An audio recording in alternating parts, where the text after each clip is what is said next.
राधे राधे दोस्तों, जय श्री कृष्णा। आज मैं आप सबको बताऊंगी शिवलिंग की घर पर स्थापना कैसे करें। सावन के महीने में घर पर शिवलिंग की पूजा कैसे करें। शिवलिंग की सबसे आसान पूजा विधि मैं आपको आज बताऊंगी। आप अपने घर पर शिवलिंग को कैसे विराजमान कर सकते हैं। तो आइए चलते हैं। सबसे पहले आप एक स्टील या तांबे की थाल लें। थाल लेने के बाद उस पर आप चंदन से स्वस्तिक को बनाएं। शिव जी को सावन का महीना और जल अभिषेक अति प्रिय होता है। सावन के महीने में शिव जी का जल अभिषेक हर किसी को करना चाहिए और जो मंदिर नहीं जा सकते वो घर पर ही इस तरह अपनी पूजा विधि को संपन्न कर सकते हैं, बड़ी आसान तरीके से। यदि आपके पास चंदन नहीं है तो आप हल्दी से भी स्वस्तिक बनाकर शिव जी की मूर्ति को या शिवलिंग को स्थापित कर सकते हैं। इसके बाद आपके पास यदि जो भी शिवलिंग है, चाहे वो कांसे की हो, पारस की हो या पत्थर धातु की हो, उसे स्थापित करें और शिवलिंग का मुख उत्तर दिशा की ओर करें। आपके पास शिवलिंग के लिए श्रृंगार का जो भी सामान है, उसके बाद आप शिवलिंग का श्रृंगार करें। सबसे पहले हम शिवलिंग पर ओम बना देंगे। ओम बनाने के बाद आप शिवलिंग के चारों तरफ गोल भी बना सकते हैं चंदन से या हल्दी से, जैसे आपको सही लगे उससे आप कर सकते हैं। इस प्रकार आप शिवलिंग का श्रृंगार अपने हाथों से कर सकते हैं। शिवलिंग का श्रृंगार करने के बाद आप अपने हाथों से शिवलिंग पर गंगा जल अर्पित करें। आपको शिवलिंग पर अपने हाथों से गंगा जल अर्पित करना है।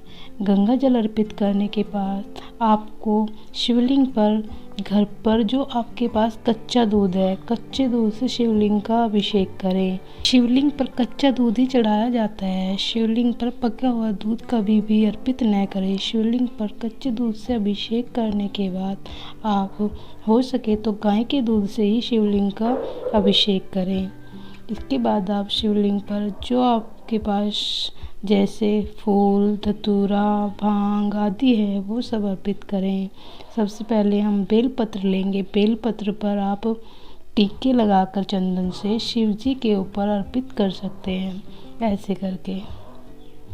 उसके बाद आप शिवलिंग पर जितने चाहें बेलपत्र चढ़ा सकते हैं, 9, 10, 11, वो आपकी श्रद्धा पर है। आपके पास जितने बेलपत्र हैं आप शिवलिंग को अर्पित कर दें। उसके बाद आप शिवलिंग पर फूल अर्पित करें। फूल अर्पित करते हुए आप ओम नमः शिवाय, ओम नमः शिवाय, ओम नमः शिवाय का जाप करते रहें। याद रहे शिवलिंग पर अर्पित किया हुआ जल, दूध, फल, फूल आप किसी भी पौधे में दे सकते हैं, लेकिन तुलसी में आपको ये सब नहीं देना है। आपके पास जो भी फल और फूल हैं वो आप एक एक करके शिवलिंग को अपनी श्रद्धा अनुसार अर्पित कर सकते हैं। शिवलिंग पर बेलपत्र, फूल अर्पित करने के बाद आप शिवलिंग पर फूल के साथ मंदार का फूल भी अर्पित कर सकते हैं। भांग, धतूरा जो भी आपको मिले वो सब आप शिवलिंग पर अर्पित कर सकते हैं। भांग के साथ साथ आप शिवलिंग पर कोई फल, जो भी फल आपके पास उस समय हो, आप वो फल भी शिवलिंग पर अपनी श्रद्धा के अनुसार अर्पित कर सकते हैं। शिव जी को श्रृंगार करने के बाद उनके बाद आप शिव जी पर जनेऊ भी अर्पित करें। जनेऊ अर्पित करने के बाद आप शिवलिंग पर आप शहद भी अर्पित कर सकते हैं। आपको शिवलिंग की स्थापना पूजा करते हुए शहद अवश्य अर्पित करना चाहिए।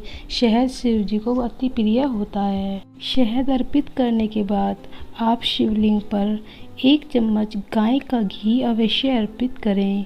गाय के घी को शिवलिंग पर अर्पित करने के बाद फल फूल चढ़ाने के बाद आप शिवलिंग पर जोत जलाएं और शिवलिंग पर धूप लगाएं। शिवलिंग पर धूप और जोत जलाने के बाद आप शिवलिंग के सामने हाथ जोड़कर बैठ जाएं और शिवलिंग के सामने 5 मिनट तक ओम नमः शिवाय, ओम नमः शिवाय, ओम नमः शिवाय का जाप करें। इसी के साथ आपकी शिवलिंग की स्थापना संपूर्ण हो जाएगी और भगवान शिव से आपको जो भी मनोकामना मांगनी है वह आप हाथ जोड़कर भगवान शिव से मांग सकते हैं। भगवान शिव सबकी मनोकामनाएं पूरी करे, सबके परिवार में सुख शांति दे। ओम नमः शिवाय, हर हर महादेव का जाप करते हुए आप अपनी संपूर्ण पूजा विधि कर लेंगे।